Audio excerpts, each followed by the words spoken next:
ఆంధ్రప్రదేశ్లో ఇప్పుడు వినిపిస్తున్న మాట కేకే. ఎందుకంటే ఆంధ్రప్రదేశ్లో అక్కడ ప్రజల్ని ఓటు ఎవరికి వేశారు అంటే భయపడి చెప్పని పరిస్థితి.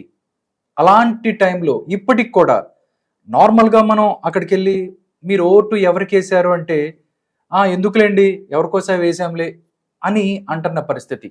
ఆ టైంలో ఆంధ్రప్రదేశ్లో ఎవరు గెలవబోతున్నారు, ఎన్ని సీట్లతో గెలవబోతున్నారు, ఎంత ఆధిక్యత రాబోతుంది, దాంతోపాటు ఒక సింగిల్ నెంబర్ చెప్పడం అనేది ఆంధ్రప్రదేశ్ రాజకీయాలలో నిజంగా ఒక ధైర్యంగా చెప్పొచ్చు. ఇది చేసిన వ్యక్తి కేకే. 161 సీట్లు సాధించబోతుంది ఆంధ్రప్రదేశ్లో కూటమి అని చెప్పి ప్రత్యర్థులు అవ్వచ్చు, రాజకీయ పార్టీల గుండెల్లో రైళ్లు పరిగెత్తిస్తున్నారు. 24 గంటలు ఉంది రిజల్ట్కి. అసలు కేకే మనసులో ఏముంది, ఏమనుకుంటున్నారు, భయపడుతున్నారా, టెన్షన్ పడుతున్నారా, ఒకసారి తెలుసుకుందాం. నమస్కారం కేకే గారు. నమస్తే అండి. సార్ ఎలా ఉన్నారు? Fine fine sir. భయంగా ఉందా లేకపోతే టెన్షన్గా ఉందా? టెన్షన్ భయం కాదు, కానీ అంటే నెంబర్ దగ్గరగా వస్తే ఇంకొంచెం అటువంటి నెంబర్ అంటే దూరంగా పోదని అది కాన్ఫిడెన్స్. ఓకే, మనం చెప్పిన నెంబర్కి +/- అటు ఇటుగా ఉంటే బాగుంటుంది కదా అనేది ఒక అడ్వాంటేజ్ అని అనుకుంటున్నాం. కోరిక తప్పలేదు కదా. ఓకే. ఒకటి సార్, చాలా మంది అంతకుముందు అంటే 2019లో మీరు సర్వే చేశారు, అప్పుడు అందరికీ తెలుసు. కరెక్ట్. బట్ 2024 ఇప్పుడు మొత్తం అందరూ వైరల్ అయిపోతున్నారు కేకే అంటే. నార్మల్గా చాలా మంది బయటకు వచ్చి ఏదన్నా ఒక ఓటు ఎవరికి వేసామని చెప్పిన పరిస్థితుల్లో, భయపడుతున్న పరిస్థితుల్లో, అంటే ఒక నెంబరు చెప్పడం వల్ల నాకు ఎంతమంది ఇలా అయిపోతారు, అందరూ మాట్లాడతారు అని మీకేం భయమే లేదా? అంటే ఖచ్చితంగా నెంబర్ చెప్పే ముందరే లేదండి మేము అనుకోలేదండి మామూలుగా ఇంత వైరల్ అవుతాని దాని కాదు, క్లిస్టల్ క్లియర్ నెంబర్ మాకు తెలుసు కదా. టీం అంతా కంగారు పడింది, భయపడింది. ఈ నెంబర్ చెప్తే ఒక్కసారిగా స్టేట్ అలా ఊగుద్దన్నా అనేది అందరికి తెలిసి మేము అనుకుంది. మేము ఇంటర్వ్యూ మా టీం డిస్కస్ చేసినప్పుడు ఒక్కసారిగా వైబ్రేషన్స్ వస్తాయి, ఎట్టైనా జరగచ్చు అనేది అనుకున్నాం. సో ఆ నెంబర్ చెప్దామా కాన్ఫిడెంట్ గా, మనం అందరిలాగే ఒక సేఫ్ జోన్ తీసుకుందాం. అంటే ట్రూగా చేసిన వాళ్ళ గురించి చెప్తాను. సేఫ్ జోన్ అంటే మామూలు 25 ± 10 ఇలా చెప్పుకుందాం అనుకోండి. అటు తగ్గినా మేము చెప్పే ఆల్రెడీ -10 అంటే 14కి వస్తుంది, 15కి వస్తుంది. లేదు ఇటైనా కానీ మనం 35 అయినా సేఫ్ జోన్లో ఉంటాం కదా అని. లేదు, మనం అనుకున్న సేఫ్ జోన్ జాగ్రత్తగా తీసి వద్దనుకునే కదా కాన్ఫిడెంట్గా ముందుకు వెళ్దాం అనుకున్నాం. ఇంత ఎక్స్పీరియన్స్ ఉంది, జాగ్రత్తగా చెప్దాం అనుకున్నాం. లేదు ప్రొద్దున ఆ నెంబర్కి నిజంగా ఒక 4 తేడా వస్తే ఓకే, అది పర్లేదు, మేజర్ ఫిగర్. ఒక 10 తేడా వస్తే అద్భుతం అనుకుంటారు. పూర్తిగా మనం ఈస్ట్ అంటే వెస్ట్ లేదానికి ఆస్కారం అయితే 100% లేదు అని నమ్మకం ఉంది కదా. నమ్మకం ఉంది, మరి ఈ నెంబర్కి వెళ్దాం మరి అని గో హెడ్ అని నిర్ణయం తీసుకున్నాం. ఓకే. ఒకటి సార్, 2019కి సంబంధించి 151 సీట్లు వైఎస్ఆర్ కాంగ్రెస్ పార్టీకి వచ్చాయి. కరెక్ట్. అది వస్తాయని చెప్పింది కూడా మీరే. కరెక్ట్. 151 సీట్లు వచ్చిన వైఎస్ఆర్ కాంగ్రెస్ పార్టీని మళ్ళీ 14 సీట్లు వస్తాయని చెప్పింది కూడా కేకేనే. అంటే ఏంటి 2019 నుంచి 14 కి 151 నుంచి 14కి పడిపోయిన పరిస్థితి ఏం గమనించారు కేకే? 2000 అంటే ఈ 5 సంవత్సరాలలోనే అంటే ఒకేసారి డ్రాస్టిక్ అలా పడిపోతున్న పరిస్థితి ఉంటుందా రాజకీయాల్లో? డ్రాస్టిక్ పడిపోవడం అంటే మీకు సీట్ల వర్షంలో కనపడుతుంది సార్. మీరు ఎక్కువ మంది మిస్ చేస్తున్న కాన్సెప్ట్ ప్రజలకి చెప్తున్నాను. మీకు last time 10% vote banking difference వచ్చింది. అంటే టీడీపీకి వైఎస్ఆర్సీపీకి మధ్య డిఫరెన్స్ 10% మాత్రమే. బట్ ఇప్పుడు అది దాదాపుగా 10-15% డిఫరెన్స్ ఉంది. అంటే కంపారిటివ్లీ అప్పుడు టీడీపీ వెనకబడింది, వైఎస్ఆర్సీపీ ముందుంది, ఇద్దరి మధ్య 10% ఉంది. ఇప్పుడు 15% డిఫరెన్స్ ఉంది. దానికి చాలా ఫ్యాక్టర్స్ ఉన్నాయి, మనం చాలా విషయాలు డిస్కస్ చేసుకున్నట్టు. అంటే అది కూటమి వల్ల కావచ్చు, లేదా జగన్మోహన్ రెడ్డి ప్రభుత్వంలో చేసినటువంటి మిస్టేక్స్, రోడ్లు కావచ్చు, లిక్కర్ కావచ్చు, ఎంప్లాయీస్ కావచ్చు, అన్ఎంప్లాయ్మెంట్ కావచ్చు, రకరకాల ఫ్యాక్టర్స్ మీద ఒక 10% యాడ్ ఇస్తున్నారు. ఇంకో 5% ఆబ్వియస్ గా వీళ్ళు జనసేన యాడ్ అవుతుంది. 15% డిఫరెన్స్ అంటే ఇద్దరి మధ్య 15% డిఫరెన్స్. 7.5% కానీ పుల్ చేసుకోగలిగితే సమానం అయ్యేవాళ్ళు మోస్ట్లీ. అంటే అక్కడి నుంచి ఇక్కడ తెచ్చుకొని 7.5% పుష్ అవుతారు, 7.5% వాళ్ళకి తగ్గుద్ది. అప్పుడు ఇద్దరు సమానం అయినారు. అంటే ఇంకో 7 ఓట్లు కానీ అటుగానే తెచ్చుకోగలిగినట్టు 7% ఆఫ్ ఓట్స్. బట్ ఆ 7 రిటైర్ కాబట్టి మొత్తం మీద 15% డిఫరెన్స్ వస్తుంది. అప్పుడు మీకు huge numbers of results difference కనపడుతుంది. ఓకే, అర్థమవుతుందండి. ఆ రిజల్ట్స్ మీకు సీట్లలో చాలా తక్కువ అనిపిస్తుంది. అంతేగాని డ్రాస్టిక్ గా పడిపోయింది అలాంటిది లేదు. Still they are having 35% or 30% stronghold. Okay. YSR Congress Party చెబుతుంది ఎన్నో సంక్షేమ పథకాలు చేశామని చెప్పారు వాళ్ళు. ఓకే, సంక్షేమ పథకాలు చేశాము, మమ్మల్ని అవి తీసుకెళ్తాయి, మమ్మల్ని ఎవరు అంటే ప్రజలు మమ్మల్ని మోసం చేయరు అన్న పరిస్థితి. బట్ ప్రజలు మోసం చేశారని చెప్పొచ్చు. మీరు 14 అంటే మోసం అంటే చేశారా? ఇదే సేమ్ ఎగ్జాంపుల్, మనం ఉమ్. డబ్బులు పంచి పెడితే ఓట్లు పడవు ఉమ్. అనేది లాస్ట్ టైం పసుపు కుంకుమ చెప్పడం కూడా ఇదే ఎగ్జాంపుల్ నేను ఘంటాపదంగా చెప్పాను. ఓకే. కాన్ఫిడెంట్ గా డబ్బులు అదే ఎగ్జాంపుల్ మీరు వాళ్ళు గుణపాఠం నేర్చుకున్నారో నేర్చుకోలేదు పక్కన పెడితే మీరు నేర్చుకోవాలి కదా. ఉమ్. ఎందుకంటే మీరు దాని నుంచి పవర్లోకి వచ్చారు. ఆబ్వియస్ గా వాళ్ళు చేసిన మిస్టేక్స్ మీకు అడ్వాంటేజ్ అని. అందరూ జగన్మోహన్ రెడ్డికి ఓటేద్దాం అని, లేకపోతే ఒక్క ఛాన్స్ అడిగారు కదా, ఈసారి మనం ఒక్క ఛాన్స్ అడిగిన వాళ్ళకి ఇవ్వాలి అని ఓట్లు వేసిన వాళ్ళు కాదు. ఆబ్వియస్ గా పోయిసారి టీడీపీ నుంచి మీకు ఓట్ బ్యాంకింగ్ వచ్చింది obviously. At the same time Janasena TDP separate గా పోటీ చేసి ఇప్పుడు కేవలం వెల్ఫేర్ నేను నమ్ముకుంటాను ఈ ఈ పథకాలు అంటే ఆబ్వియస్ గా వచ్చింది. ఆబ్వియస్ గా 5% 7% స్టిక్ ఆన్ అయింటారు. బట్ ఈ 15% వెల్ఫేర్ నమ్ముకున్న వాళ్ళు కాదు. రకరకాల ఈక్వేషన్స్, రకరకాల అక్కడ ఉన్నటువంటి ఇబ్బందుల మీద యాంటీ గవర్నమెంట్ గా అటువైపు మల్లుతున్న వాళ్ళు. ఓకే. సో అందుకని డిఫరెన్స్ వస్తుంది మీకు. Okay sir. ఒకటి అంటే నేను కేకే గారి ఇంటర్వ్యూతో చేయబోతున్నాను ఆయనతో అన్నప్పుడు చాలా ప్రశ్నలు ప్రజల్లో ఏదైతే ప్రశ్నలు ఉన్నాయో అదే ప్రశ్నలు నేను మీతో మాట్లాడతాను. అడగండి దానికి సార్. క్లారిటీస్ తీసుకునే ప్రయత్నం ఏదైనా చేద్దాం. అడగండి, ప్రజలు అనుకునేదే అడగండి, అంటే మీరు అనుకునేదే అడగండి. జనం నుంచి వాళ్ళు ఏం Anything, మాట్లాడుతున్నారు anything, అనేది whatever, దాని free, నుంచి మాట్లాడతాను. open గా అడగండి. ఒకసారి మీరు ఏదైతే సర్వే రిపోర్ట్ ఇచ్చారో ఆ రిపోర్ట్ నుంచి ఒకసారి మనం మాట్లాడదాం. Sure. రైట్ కేకే గారు, శ్రీకాకుళం నుంచి వస్తున్నారు. Sure. శ్రీకాకుళం నుంచి మీరు చేశారు. చూస్తే టోటల్ గా శ్రీకాకుళానికి సంబంధించి 10 స్థానాలు ఉన్నాయి. 10 స్థానాలలో ఒక్క స్థానం కూడా వైఎస్ఆర్ కాంగ్రెస్ పార్టీ గెలవదు అని చెప్పిన పరిస్థితి. నిజంగా అంటే శ్రీకాకుళం ఉత్తరాంధ్ర వెనకబడింది. ఉత్తరాంధ్రకు సంబంధించి మంత్రులు ఉన్నారు చాలా. అక్కడ వైఎస్ఆర్ కాంగ్రెస్ పార్టీ ఏదైతే ఉందో ఉత్తానం లాంటి చాలా చోట్ల కూడా మేము అభివృద్ధి చేశాము. అక్కడ ఎవరైతే కిడ్నీ బాధితులు మిగతా వాళ్ళు కూడా మేము చాలా మంచి చేసామన్న పరిస్థితి. అలాంటి ఏది కూడా ఇక్కడ కనపడిన పరిస్థితిలో వైఎస్ఆర్ కాంగ్రెస్ పార్టీ అవ్వచ్చు, మిగతా వాళ్ళు సామాన్య ప్రజలు ఎవరైతే ఉన్నారో అది అలాంటిది కూడా ఒక్కటి కూడా రాకపోవటం ఏంటని అని మాట్లాడుతున్న పరిస్థితి. ఏం చెప్తారు? అంటే అదే సార్ మీకు నేను ఎక్స్ప్లెయిన్ చేసేదానికి ట్రై చేసేది ఏంటంటే, ఓకే, మీకు ఇండివిజువల్ ఒక నియోజకవర్గం ఓట్ బ్యాంకింగ్ జరుగుద్ది. శ్రీకాకుళం ప్రజలంతా కలిసి శ్రీకాకుళం ప్రజలు మనం ఎలా ఓట్లు వేయాలి అని ఆలోచించి ఓట్లేరు. నా ఓటు అనేది నేను వేసుకుంటాను. ఇప్పుడు మనం పాలకొండ నియోజకవర్గం తీసుకున్నామండి. పాలకొండ మనం ఎలా ఓట్లు వేయాలి అని పాలకొండ ప్రజలంతా నిర్ణయం తీసుకోరు. ఇండివిజువల్ ఒక్కొక్క వ్యక్తి ఓటు వేస్తాడు. ఒక వ్యక్తి సమీకరణాలను టోటల్ చేసి మనం కన్సాలిడేట్ చేసి ఇలా ప్యాటర్న్ పడుతుంది అని పడతాం. మనం ఇండివిజువల్ గా మీరు ఇది శ్రీకాకుళం అని, ఇది విజయనగరం అని ఇక్కడ ఫిజికల్ గా బార్డర్లు మనం వేస్తున్నాం. వాళ్ళకి ప్రజలకి అతను ఇండివిజువల్ ఒక నియోజకవర్గానికి ఓటు అతను వ్యక్తిగతంగా వేస్తాడు. సో మనం డివైడ్ చేశాం కాబట్టి శ్రీకాకుళం మొత్తం పోయిందా అనిపిస్తుంది. కానీ అక్కడ పోయేది ఓట్ బ్యాంకింగ్ ఇండివిజువల్ 1% కలిపి అది 15% డిఫరెన్స్ వస్తుంది. అదే లేదు మీకు అన్ని చోట్ల కనపడుతుంది. అదే ఇక్కడ తక్కువ అనుకుంటే అక్కడ అడ్వాంటేజ్ అవుతుంది అంతే. Okay, okay sir. Okay, Srikakulam సంబంధించి మిగతాది కూడా కొన్ని అట్లా మీరు చెప్పారు కరెక్టే. ఏదైతే ఉందో టీడీపీ 8 పోటీ చేస్తే 8 స్థానాలు గెలిచిన పరిస్థితి, బీజేపీ 1, జనసేన పార్టీ. టోటల్ గా శ్రీకాకుళం అలా ఉన్న పరిస్థితి. నెక్స్ట్ విజయనగరానికి సంబంధించి మనం చూసుకున్నట్టయితే వైఎస్ఆర్ కాంగ్రెస్ పార్టీకి కంచుకోట్లన్నీ కొన్ని ఉంటాయి. అక్కడ చీపురుపల్లి అవ్వచ్చు, లేకపోతే చీపురుపల్లిలో బొత్స ఎవరైతే ఉన్నారో వాళ్ళతో పాటు విజయనగరం కూడా వాళ్ళు శాసించగలరు అక్కడ నుంచి జిల్లాని అన్న పరిస్థితి. నిజంగా ఇక్కడ కూర్చొని మేము బొత్స తప్ప వాళ్ళకి అక్కడికి ఏం కనపడిన పరిస్థితి. అక్కడ చీపురుపల్లి కూడా ఓడిపోతున్నారు అన్న పరిస్థితిలో అలా అక్కడ ఏం సమీకరణాలు అక్కడ ఆయన ఓటమికి దోహదపడతాయి? లేకపోతే కళా వెంకట్రావు చూస్తే ఫస్ట్ వరకు ఆయనకి ఎక్కడ సీట్ ఇస్తారో కూడా తెలియని పరిస్థితి. ఆయన తీసుకెళ్లి అక్కడ చీపురుపల్లి వేసిన పరిస్థితి. విజయనగరాన్ని ఎలా విశ్లేషిస్తారు మీరు? చీపురుపల్లి ప్రధానంగా మీరు ఎగ్జాంపుల్ గా చీపురుపల్లి ఎక్కువసేపు చెప్తున్నారు కాబట్టి లెట్స్ అజ్యూమ్ చీపురుపల్లి గెలిచింది అనుకుందాం. మనం మిస్టేక్ చీపురుపల్లి బొత్స సత్యనారాయణ గెలిచారు అనుకుందాం. ఎవరికైనా మీరు వెరిఫై చేయండి చీపురుపల్లి నెక్ టు నెక్ జరిగిందా లేదా అనేది. మామూలుగా చాలా ఫేవర్ యాక్చువల్ వైఎస్ఆర్సీపీకి చాలా ఫేవర్ గా ఉంటుంది జిల్లా. మామూలుగా జిల్లానే ఓవరాల్ గా ఓట్ బ్యాంకింగ్ పాజిటివ్ ఉంటుంది. బట్ మీకు ఎప్పుడైతే మళ్ళీ చెప్పేది డిఫరెన్స్ వచ్చిందో ఓట్ బ్యాంకింగ్, ఆయన విజయనగరం నుంచి విశాఖపట్నం కాన్సన్ట్రేట్ చేస్తున్నారు. మళ్ళీ విశాఖపట్నం నుంచి మళ్ళీ విజయనగరం చీపురుపల్లికి వెళ్ళిపోయారు. అంటే పార్లమెంట్ వాళ్ళు మిసెస్ పోటీ చేస్తారు కాబట్టి సో దాని మీద ఎక్కువ కాన్సన్ట్రేట్ చేశారు. కానీ లాస్ట్ మూమెంట్ లో ఇది కూడా టైట్ అయిపోతే మళ్ళీ చీపురుపల్లి మీద కాన్సన్ట్రేట్ చేశారు. ఎందుకంటే ఆబ్వియస్లీ ఆయనకున్న ఎక్స్పీరియన్స్ తో ఆయన అసెస్ చేయగలుగుతారు. ఇది చాలా టైట్ ఫైట్ వెళ్ళిపోతుంది, ఇది కూడా కొంచెం కాన్సన్ట్రేట్ చేసిపోతే అది కూడా వెళ్ళిపోతుందని ఆయన అసెస్ చేయగలుగుతారు. కాబట్టి సో ఆయన అసెస్ చేసి ఫోకస్ షిఫ్ట్ అయింది. అంతేకాదండి, మనం ఉన్నది పోయింది అన్నట్టు ఉంటుంది. అవును సార్, అవును. ఓకే, విజయనగరం సంబంధించి 9 పోటీ చేస్తే 9లో కూడా ఒకటి కూడా గెలవని పరిస్థితి. 8కి 8 టీడీపీ గెలుస్తుంది, 1 జనసేన పార్టీ గెలుస్తుంది అని మీరు చెప్పారు. నెక్స్ట్ సార్ విశాఖపట్నానికి సంబంధించి సార్ సేమ్ 2019లో అమరావతికి మీరు రిజల్ట్ చూస్తే విశాఖపట్నానికి సంబంధించి 15 స్థానాల్లో వైఎస్ఆర్ కాంగ్రెస్ పార్టీ 1 గెలుస్తున్న పరిస్థితి. విశాఖపట్నాన్ని రాజధానిగా చేసుకొని జూన్ 9వ తారీఖున నేను అక్కడ ప్రమాణ స్వీకారం చేస్తాడు అని చెప్పి జగన్ అన్నారు.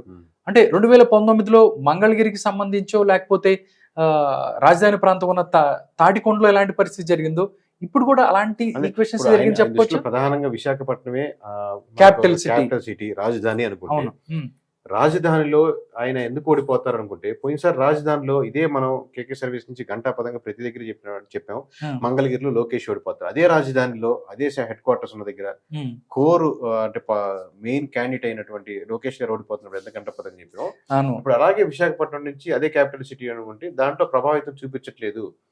ఎందుకంటే క్యాపిటల్ సిటీని ఓన్ చేసుకొని ఈ క్యాపిటల్ ఇలాంటిదే కావాలి అనుకున్నారు అనుకోండి, మీకు ఓన్ చేసుకొని ఓట్ బ్యాంకింగ్ ఎక్కువ పెరుగుద్ది. వాళ్ళు అసలు యాక్చువల్లీ ట్రూగా కనెక్ట్ అవ్వలేదు క్యాపిటల్ అనే కాన్సెప్ట్ తో. ఓకే, అంటే మీరు కనెక్ట్ అయితే ఓవరాల్ గా ఇప్పుడు మీరు ఏదైనా నాకు గిఫ్ట్ ఇచ్చారు అనుకోండి, మీరు ఆ గిఫ్ట్ ఇచ్చింది నేను కనెక్ట్ అవ్వాలి. కనెక్ట్ అయితే మోర్ హ్యాపీనెస్ వస్తుంది, ఎంత బాగుంది అసలు గిఫ్ట్ అని మీరు కనెక్ట్ అవుతారు. అసలు నేను కనెక్ట్ కాంతి ఎవరైనా ఇచ్చారు అనుకోండి, మీరు గిఫ్ట్ బాగానే ఉంది కాదంటే నేను ఎమోషనల్లీ కనెక్ట్ అవ్వాలి, దాంతో పాటు ఎక్కువసేపు డ్రైవ్ అవ్వాలండి. So emotionally most of the Visakhapatnam people మీరు ఓన్లీ రాజధాని క్యాపిటల్ మీదే ఉందంటే దాని మీద ఎక్కువ కనెక్టెడ్ కాలేదు. కేకే గారు, విశాఖపట్నానికి సంబంధించి 15 స్థానాలు చేస్తే 1 స్థానమే గెలుచుకున్న పరిస్థితి అన్నారు. కానీ అక్కడ లోకల్ రిషికొండ అవ్వచ్చు, దాంతో పాటు కడప నుంచి వచ్చి అక్కడ ఏదైతే ఉందో విజయసాయి రెడ్డి అవ్వచ్చు, మిగతా వాళ్ళు అక్కడ భూములు కొని ప్రశాంతంగా ఉన్న విశాఖపట్నాన్ని వాళ్ళు డిస్టర్బ్ చేశారనేది కూడా ఎంతో కొంత ప్రజల్లో ఉంది. అవన్నీ మీరు ఏమన్నా గమనించారా? అంటే లోకల్ ఒక్కొక్క నియోజకవర్గానికి ఒక్కొక్క జిల్లాకి ఒక్కొక్క ఫ్యాక్టర్స్ మారుతూ ఉంటాయండి. ఓవరాల్ గా మీకు విశాఖపట్నం వచ్చేసరికి లాస్ట్ టైం ఎంత వేవ్ లో కూడా అంటే మొత్తం 15 నియోజకవర్గాల్లో సెంట్రల్ అంటే Visakhapatnam east, west, south, north already individual గా పోటీ చేసినప్పుడు బీజేపీ సపోర్ట్ లేదు, జనసేన సపోర్ట్ లేకపోయినా టీడీపీ కైవసం చేసుకుంది. ఇప్పుడు సింపుల్ లాజిక్ అప్లై చేసుకోండి, మామూలుగా ఈస్ట్, వెస్ట్, సెంట్రల్, సౌత్ లో నార్త్, సౌత్ లో ఆబ్వియస్లీ కూటమికి ఎంత అడ్వాంటేజ్ ఉంటుందంటే బీజేపీ తోడైంది, జనసేన తోడైంది, ఆబ్వియస్ గా వైఎస్ఆర్సీపీ నుంచి నచ్చని ఓట్ బ్యాంకింగ్ తోడవుతుంది. సో ఆబ్వియస్ గా మీరు ఏదైతే రిషికొండ కానీ లేకపోతే రొక్కలుగా ఉన్నట్టు డిస్కస్ చేస్తారో ఆల్రెడీ రాకముందే అంటే ఇష్యూస్ కాకముందే కన్వర్టెడ్, మేబీ ఇంకొక 1% 2% ఎక్స్ట్రా లేయర్ యాడ్ అయ్యి ఉంటాయి. కానీ ఆ ఇష్యూస్ ఏమీ లేనప్పటికీ కూడా ఈ 4 నియోజకవర్గాలు ఖచ్చితంగా వైఎస్ఆర్సీపీ నుంచి టీడీపీ గెలుచుకుందానికి ఆస్కారం ఉంది. అంటే ఆల్రెడీ పోయినసారి కూడా టీడీపీ, బట్ ఓవరాల్ గా కంటెస్ట్ చేస్తున్న సందర్భంలో చెప్తున్నాను. ఓకే, అయితే విశాఖపట్నానికి సంబంధించి అయితే మొత్తం 15 అయితే 9 తెలుగుదేశం పార్టీ, ఒక్క విశాఖపట్నం అరకు తప్పితే ఇంకో నియోజకవర్గం గెలిచేదానికి ఆస్కారం లేదండి 100%. అది విశాఖపట్నానికి సంబంధించి. సార్, నెక్స్ట్ గోదావరి జిల్లాలంటేనే కూటమికి కొంచెం స్ట్రాంగ్ ఉన్న పరిస్థితి చాలా రోజు నుంచి కూడా చెప్పుకున్నారు. 2019లో ఇక్కడి నుంచి ఎక్కువ స్థానాలు తీసుకొని అధికారంలోకి వచ్చింది. తూర్పుగోదావరికి సంబంధించి 19లో ఒకటి మాత్రమే గెలుస్తున్న పరిస్థితి. అంటే ఆ ఒక్కటి కూడా మనం చూసుకున్నట్టయితే ఒక్కటి గెలుస్తున్న పరిస్థితి. కానీ గోదావరి జిల్లాల్లో చూసినట్టయితే కసిగా ఓటింగ్ చేశారు. కూటమికి జగన్మోహన్ రెడ్డిని ఓడించాలనే ప్రయత్నంతోనే ఇవన్నీ జరిగినాయి అని చెప్పి ముందుకెళ్తున్న పరిస్థితి. నిజంగా గోదావరి జిల్లాలో సర్వే చేసినప్పుడు మీరు గ్రహించిన విషయాలు ఏంటి? అంటే ఓవరాల్ గా సార్ మీకు రాష్ట్రంలో ఎక్కడైనా కానీ ఒక రకంగా ఉండొచ్చు, కానీ తూర్పు పశ్చిమ గోదావరి జిల్లాలో జనసేన వైఎస్ఆర్సీపీ యాడ్ అవడం, అదే టీడీపీ రెండు కూటమి కట్టడం వల్ల జనసేన బలం ఒక మొత్తానికి స్ట్రక్చర్ లో మీకు చాలా దగ్గర ఫ్రంట్ లో టీడీపీ కనపడచ్చు, కానీ పిల్లర్స్ లాగా ఒక స్ట్రాంగ్ హోల్డ్ గా నిలబడింది. అది 1 month before elections 1 month before 70% convince అయ్యారనిపించింది. తర్వాత 2 weeks తర్వాత 80%. అంటే ఫ్లో కంటిన్యూ అయ్యేసరికి ఎలక్షన్ దగ్గరికి వచ్చేసరికి most of the 95%, more than 95% వరకు ఆబ్వియస్ గా జన సైనికులు అంటే సానుభూతి పరులు కావచ్చు, లేదా పవన్ కళ్యాణ్ అభిమానించే వాళ్ళు కావచ్చు, లేదా జనసేనని ఓవరాల్ గా ఫేవరెట్ గా ఉన్నవాళ్ళు కావచ్చు, కంప్లీట్ గా వాళ్ళు యాంటీగా అంటే వైఎస్ఆర్సీపీ యాంటీగా మూవ్ అయ్యేదానికి ఆస్కారం ఉంది కనపడింది. కాబట్టి మీకు ఓవరాల్ గా 19 నియోజకవర్గాల్లో కూడా మాకు రంపచోడవరం, తుని ఇలాంటివి మాత్రమే డిఫెండ్ చేస్తున్నట్టు కనపడింది. మామూలుగా మనకు ఎలక్షన్స్ వరకు అయిన తర్వాత వెరిఫై చేస్తే ఓన్లీ దాడిశెట్టి రాజా గారి నియోజకవర్గం తునిలో మాత్రమే మనకు టైట్ ఫైట్ ఇస్తున్నారు వీళ్ళు అని అనిపించింది. సో ఇప్పటికీ తుని టైట్ ఫైట్ లోనే ఉంది,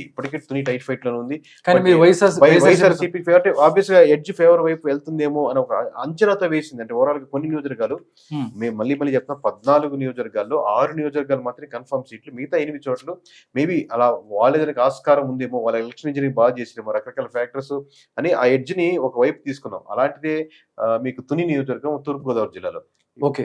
అక్కడ దాడిశెట్టి రాజా అంటే టైట్ ఫైట్ ఉన్నప్పుడు టైట్ ఫైట్ సార్. ఇప్పుడు టైట్ ఫైట్. తక్కువ మెజారిటీతో దాడిశెట్టి గారు గెలుస్తారు ఓకే. అనుకుంటున్నాం. Okay sir. ఈస్ట్ గోదావరికి సంబంధించి మరొకటి ఏంటంటే సార్, ఉమ్. పిఠాపురం సార్. ఉమ్. పిఠాపురం మీద చాలా బెట్టింగ్లు జరుగుతున్నాయి, ఉమ్. చాలా జరిగాయి. అక్కడ ఎవరైతే వైఎస్ఆర్ కాంగ్రెస్ పార్టీకి సంబంధించిన వాళ్ళు అక్కడికి వెళ్ళి కూర్చొని పవన్ కళ్యాణ్ ఎవరైతే ఉన్నారో ఆయన్ని ఓడించాలి అన్న పరిస్థితి పవన్ కళ్యాణ్ని. బట్ అక్కడ పవన్ కళ్యాణ్ మెజారిటీ లెక్కేసుకోవాలి అని చెప్తున్నారు. అంటే అందరు కలిసి సమిష్టిగా పవన్ కళ్యాణ్ని గెలిపించాలి అనుకున్న పరిస్థితి, లేకపోతే అక్కడ ఏదన్నా మళ్ళీ సంచలనం? మీరు మామూలుగా మీరు ఫ్లోలో ఒక మాట చెప్పేశారు, అందరూ కలిసి పవన్ కళ్యాణ్ గెలిపించే పరిస్థితి ఉందా అంటారా అంటే నిజమైంది. అందరూ కలిసి అంటే ముద్రగడ పద్మనాభం గారు కానీ, జగన్మోహన్ రెడ్డి గారు కానీ, మిథున్ రెడ్డి గారు కానీ, శ్యామల గాని, వీళ్ళందరూ కలిసి జగన్మోహన్ రెడ్డి గారి పవన్ కళ్యాణ్ గారిని గెలిపించేదానికి 100% ఆస్కారం ఉంది. ఎందుకంటే మీరు ఒక సైడ్ నుంచి నెట్టుకుంటా వస్తున్నారు అనుకోండి, వాళ్ళు మొత్తం అక్యుములేట్ అయ్యేదానికి, ఒక దగ్గర గ్యాదర్ అయ్యేదానికి స్ట్రాంగ్ స్ట్రెంత్ అంటే ఒక తాడు ఎలా అన్ని గ్యాదర్ అవుద్దు, అది మీ పట్టికి మీరు చేస్తున్న ఇది కాకుండా ఉంటే అంత తాడు అంత స్ట్రాంగ్ అయ్యేది కాదు. ఆబ్వియస్ గా చాలా చాలా ఫ్యాక్టర్స్ వంగ గీత గారికి అడ్వాంటేజ్ అయ్యి ఎంతో కొంత పర్సంటేజ్ తో ముందుకుండేవాళ్ళు. అదే గెలిచేవారు కాకపోవచ్చు కానీ పవన్ కళ్యాణ్ మెజార్టీ ఇంత ఉండేది కాదు. బట్ మీరు టూ మచ్ కాన్సన్ట్రేషన్ పిఠాపురం మీద పెడితే మీరు పిఠాపురంలో పెట్టే ఎఫెక్ట్ అక్కడ రాయలసీమ వరకు వాళ్ళకి కనపడింది. అక్కడ మీకు ఎఫెక్ట్ ఇచ్చారు. ఇక్కడ మీరు ఒక నియోజకవర్గం తీసుకుంటే అక్కడ 52 నియోజకవర్గాలు ఎఫెక్ట్ ఇచ్చారు. మీరు అనొచ్చు రాయలసీమలో జనసేనకి ఎఫెక్ట్ ఉంటుందని, ఉంటుందా? అదే మీరు సానుభూతి పరులు లేకపోతే ఓట్లు పోయినసారి వేద్దాం అనుకుని వాళ్ళు చాలా పర్సెంటేజ్ అంటే 10-15% వరకు ఆ ఎఫెక్ట్ గ్రౌండ్ లో స్ట్రాంగ్ గా వర్క్ చేసిన వాళ్ళు ఉన్నారు. మీరు పిఠాపురం చూసుకుంటున్నారు, వాళ్ళు రాయలసీమ చూసుకున్నారు. ఓకే. Okay sir. ఇంకొకటి పి గన్నవరం సార్. పి గన్నవరంలో ఫస్ట్ లో కూటమికి సంబంధించి అక్కడ ఏదైతే ఉందో కొంచెం ఇబ్బంది పడి ఫస్ట్ మహాసేన రాజేష్, దాని తర్వాత మహాసేన రాజేష్ వెళ్ళిపోయి వేరే అభ్యర్థి వచ్చిన పరిస్థితి, అక్కడ జనసేన పార్టీ గెలవదు అనుకుంటున్న పరిస్థితి. బట్ అక్కడ చూసుకున్నట్టయితే అది కూడా గెలిచే పరిస్థితిలోనే మీరు జనసేన అన్ని కూడా గెలబోతుంది. అంటే మహాసేన రాజేష్ కూటమితో విభేదించిన తర్వాత ఎస్సీల ఓట్లు ఏదైతే ఉన్నాయో ఎక్కడ కూడా జనసేన పార్టీకి పడనివ్వకుండా చేస్తాను అని మాట్లాడిన పరిస్థితి. దాంతో అలాంటి ప్రభావం జనసేనని ఎక్కడ పడకుండా చేసి అలాంటిది ఉన్న మీరు సర్వేలో గ్రహించారు? 100% ఉండదు సార్. ఇప్పుడు ఒక వ్యక్తి చెప్తే అవతలకి అందరూ టర్న్ చేసి ఎస్సీలంతా టర్న్ అయిపోయి లేకపోతే అలాంటి పరిస్థితి ఎవరికి ఎక్కడ రాష్ట్ర వ్యాప్తంగా అంత ఒకరు చెప్తే అందరూ ఆ సెక్షన్ పీపుల్ టర్న్ అయిపోయి ఉండదు. మోస్ట్లీ ఎస్సీ ఆబ్వియస్ గా కన్సాలిడేట్ వైఎస్ఆర్సీపీకి ఫేవర్ గా ఉంటుంది. డజన్ మీద 99% 100% కాదు. ఎవరైతే పవన్ కళ్యాణ్కి వేద్దాం అనుకున్నారో ఒకరు వచ్చేసి పవన్ కళ్యాణ్కి ఓటు వేయద్దు అని చెప్తే ఏదో అద్భుతాలు జరిగి ఒక ఇన్సిడెంట్ వాళ్ళు నిజంగా వాళ్ళని బాధ పెట్టి తప్పితే ట్రావెల్ చేస్తున్నాం, మనం ఎన్నో సంవత్సరాలు ట్రావెల్ చేస్తున్నాం, మొత్తం కమ్యూనిటీ మొత్తం అయినా ఉన్నాం, కమ్యూనిటీ ఒక లీడర్ ఉన్నప్పుడు సో ఆ కమ్యూనిటీ నిజంగా ఇబ్బంది పడితే ఆ విధంగా మారుతుంది. ఇప్పుడు ముద్రగడ పద్మనాభం కూడా ఓవరాల్ గా కాపు కమ్యూనిటీకి one of the main leader, చాలా సంవత్సరాలు ట్రావెల్ చేశారు. ఇప్పుడు ఆయనే పిఠాపురంలో నిలబడి వెయిట్ అంటే వెయిట్ వేయకుండా ఆగట్లేదు. డిఫరెన్స్ చూడండి, ముద్రగడ పద్మనాభం కావచ్చు, మీరు అన్నటువంటి మహాసేన రాజేష్ గారు కావచ్చు, వాళ్ళ కమ్యూనిటీని మీరు ఇలా ఓట్లు వేయండి అంటే వాళ్ళ వైపుగా వెళ్తున్నప్పుడు అడ్వాంటేజ్ అవుద్ది. ఈసారి లాస్ట్ టైం మనం జగన్మోహన్ రెడ్డి గారికి ఓటేద్దాం అనుకున్నప్పుడు వాళ్ళ వైపు వెళ్తున్నప్పుడు ఇంకొక మీరు 1% 2% యాడ్ అయ్యచ్చు. మీరు వాళ్ళు వెళ్లే దారికి రివర్స్ దారి వెళ్ళి నా వెనకాల రాడంటే ఎవరు ఉండరు. అది ముద్రగడ పద్మనాభం గారు అయినా సరే, మహాసేన రాజేష్ గారు అయినా సరే, ఎవరైనా సరే, నాట్ ఓన్లీ ఎనీ ఫ్లోకి. ఓకే. Okay sir. నెక్స్ట్ తూర్పుగోదావరి మనం చూసుకున్నట్టయితే అలాంటి పరిస్థితి. పశ్చిమ గోదావరి అయితే మొత్తం క్లీన్ స్వీప్ అని చెప్పిన పరిస్థితి. అంటే పశ్చిమ గోదావరికి సంబంధించి కొన్ని ఏదైతే ఉంది, రఘురామరాజు గారు అక్కడి నుంచి పోటీ చేసిన పరిస్థితి. వైఎస్ఆర్ కాంగ్రెస్ పార్టీకి రఘురామరాజు గారు ఆయన చూసుకున్నట్టయితే వాళ్ళిద్దరి మధ్య జరిగిన ఫైట్ చాలా రసవత్తరంగా ఉంది. డెఫినెట్లీ ఆయన ఓడించబోతున్నారు అక్కడ ఎదుటి వాళ్ళతో కూడా అని చెప్పి వాళ్ళు చెప్పిన పరిస్థితి. ఆయన ఓడించే దానికోసం జగన్మోహన్ రెడ్డి ఒక పెద్ద మిషన్ అక్కడ స్టార్ట్ చేశాడు అన్న పరిస్థితి. గిషన్లో ఏం పని చేయలేదంటారా గోదావరి జిల్లాలో? అక్కడ కూడా కమ్యూనిటీ పరంగా చెప్పాలంటే రాజులకి కాపులకి మామూలుగా వీళ్ళు డిఫరెంట్ గా ఉండేది సార్. ఓకే. మళ్ళీ ఇప్పుడు మీరు ఉండి మీద కాన్సన్ట్రేట్ చేసి రఘురామకృష్ణరాజు మీద కాన్సన్ట్రేట్ చేయడం వల్ల మళ్ళీ అక్కడ అక్యూములేట్ అయ్యారు. ఇప్పుడు ఫస్ట్ టైం మీరు కావాలంటే అబ్జర్వ్ చేసుకోండి, భీమవరం ఉండి సైడ్ రాజులు కాపులు కలిపి ఒక ఫోర్స్ గా వర్క్ చేశారు. దీనికి ఎవరు ఆద్యులు? ఆబ్వియస్ గా రఘురామకృష్ణరాజు గారికి నా రిక్వెస్ట్, నేను చెప్పేది ఏంటంటే మీరు ఫస్ట్ గెలవగానే you have to say thanks to Pawan Kalyan గారు కాదు, ఫస్ట్ చంద్రబాబు నాయుడు గారు కాదు, మీరు జగన్మోహన్ రెడ్డి గారికి వెళ్ళి థ్యాంక్స్ చెప్పుకోవాలి. ఎందుకంటే వాళ్ళు అలా బలంగా వర్క్ చేసి కాబట్టి మీ వెనకాల జన సైనికులు కానీ అందరు ఫ్యాక్టర్స్ వర్క్ చేశారు. ట్రూ సార్, మీరు వ్యంగ్యంగా కూడా చెప్పట్లేదు. ఆబ్వియస్లీ నేను ఎవరైనా కించపరిచాను అనుకోండి, నేను బలంగా పనిచేసాను అనుకోండి, నేను ఎదిగాను, నేను ఫస్ట్ థ్యాంక్స్ చెప్పుకోవాల్సింది ఫస్ట్ ఎవరైనా ఉంటే ప్రత్యర్థికి. వాళ్ళకి ప్రతి థ్యాంక్స్ చెప్పుకోవాలి, నీ అవును. వల్ల ఇలా జరిగింది, అవును. నువ్వు ఆ రోజు అలా అనకపోతే నాకు అంత ఆవేశం వచ్చిండేది కాదు, ఈ రోజు నేను ఈ పొజిషన్ లో ఉంటే నీ వల్లే, మేబీ మనం మాట్లాడుకోవట్లేదు, Hmm. బట్ ఈ ఒక్క విషయంలో థ్యాంక్ యూ అని Hmm. నిజంగా చెప్పుకోవడం తప్పే లేదు. ఓకే సార్, ఇంకోటి సార్, గోదావరి జిల్లాలకు సంబంధించి పోలవరం, నేను ఏది చూసినా గానీ చాలా సర్వేలు Polavaram YCP, Polavaram YCP, Polavaram YCP. Correct, నేను ఒక 40 సర్వేల్లో అదే చెప్పుకుంటున్న పరిస్థితి. అవును, బట్ కరెక్ట్. అది Polavaram obviously favouring to YSRCP ఉన్న మాట కరెక్ట్. అవును, మా మీరు ప్రీపోల్లో- ఇచ్చిన దాంట్లో ఇక్కడ ప్రీపోల్లో- పశ్చిమ గోదావరికి సంబంధించి మీరు అక్కడ కూడా లేదన్న. ప్రీపోల్లో కూడా మాకు పోలవరం కొంచెం పక్కన పెట్టిన మాట వస్తే, బట్ కన్సాలిడేట్ గా మీకు ఎలక్షన్ ఇంజనీరింగ్ తర్వాత చూస్తే ఓట్ బ్యాంకింగ్, ఎగ్జిట్ పోల్స్, అదే పోస్ట్ పోల్ లో చూస్తే ఓకే, కంప్లీట్ గా పోలవరం కూడా ఫేవరింగ్ టు, అంటే గోదావరి జిల్లాలో వేసరికి ఆ ఫ్లేవర్ యాడ్ అయ్యి ఇంకా ఓవర్ గా ముందుకెళ్ళి పోలవరం కూడా కంప్లీట్ క్లీన్ స్వీప్ వెళ్ళేదని కలిసి. ఇప్పుడు పార్లమెంట్ కూడా పోలవరం అనేది ఒక బెంచ్ మార్క్ సార్. పోలవరం ఓడిపోతే వెస్ట్ గోదావరిలో ఇంకో జిల్లా మీరు ఇంకో నియోజకవర్గం చూసుకోవాల్సిన అవసరం లేదు. ఓకే.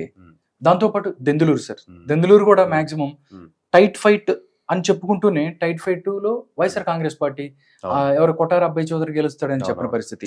నిజంగా అది కూటమి వైపు టర్న్ అవ్వటానికి సిచ్యువేషన్స్ అంటే చాలా మంది ఎవరైతే టీడీపీ నాయకులు ఉన్నారో వాళ్ళందరినీ చింతమనేని ప్రభాకర్ దూరం పెట్టుకున్నాడు అని చెప్పిన పరిస్థితి. దాంట్లో కూడా బట్ అంత వ్యతిరేకత లేదు అని అంటే కరెక్టే సార్. ఇప్పుడు చాలా నియోజకవర్గాల్లో పార్టీ ఓట్ బ్యాంకింగ్ డౌన్ అవుతుంటే ఇండివిజువల్ గా ఒక క్యాండిడేట్ దాన్ని పుష్ చేయడం కానీ, దాన్ని అంటే వస్తున్న తుఫాన్ని ఉధృతంగా వస్తున్నటువంటి దాన్ని అడ్డుకట్ట వేయడం కానీ కుదరదు. ఓకే. బట్ ఓన్లీ మీకు దెందులూరులో ఒక అడ్వాంటేజ్ ఏమైందంటే వైఎస్ఆర్సీపీకి ఆబ్వియస్లీ అబ్బాయి చౌదరి గారి మీద ఏముందో చిన్న చిన్న ఇష్యూస్, నెగిటివిటీస్ ఉన్నట్టు ఓవరాల్ గా ఒక పాజిటివ్ వ్యూ అంటే ఆయన కనెక్టెడ్ చేసుకోగలిగారు. అవునండి. At the same time last time Chintamaneni Rao గారి మీద టూ మచ్ ఆఫ్ ఇష్యూస్ ఉన్నాయి కాబట్టి ఆబ్వియస్ గా జనాల పర్సెప్షన్ ఏంటంటే ఖచ్చితంగా ఇది అబ్బాయి చౌదరి గారు పుష్ చేసుకోగలుగుతారు, పుల్ చేసుకోగలుగుతారు, చింతమనేని రావు గారికి ఓట్లు వేయరు కదా అక్కడ ఎందుకు వేస్తారు, ఇది బయట నియోజకవర్గాల్లో ఉన్నటువంటి డిస్కషన్. బట్ ఆబ్వియస్లీ ఒక మండలం ఫేవర్ గా ఉండొచ్చు వైఎస్ఆర్సీపీకి. దట్ డజంట్ మీన్ దట్ అన్ని మండలాలు కొట్టేస్తుందని కాదు. మోస్ట్లీ వేవ్ వస్తే 4 మండలాలు కొట్టేయచ్చు, అది కాదు ఫ్యాక్టర్. మోస్ట్లీ ఇప్పుడు ఆ వేవ్ వచ్చిన డిఫరెన్స్ ని ఒక అబ్బాయి చౌదరి గారి ఒక పాజిటివ్ అన్న క్రెడిబిలిటీ చనిపోవట్లేదు.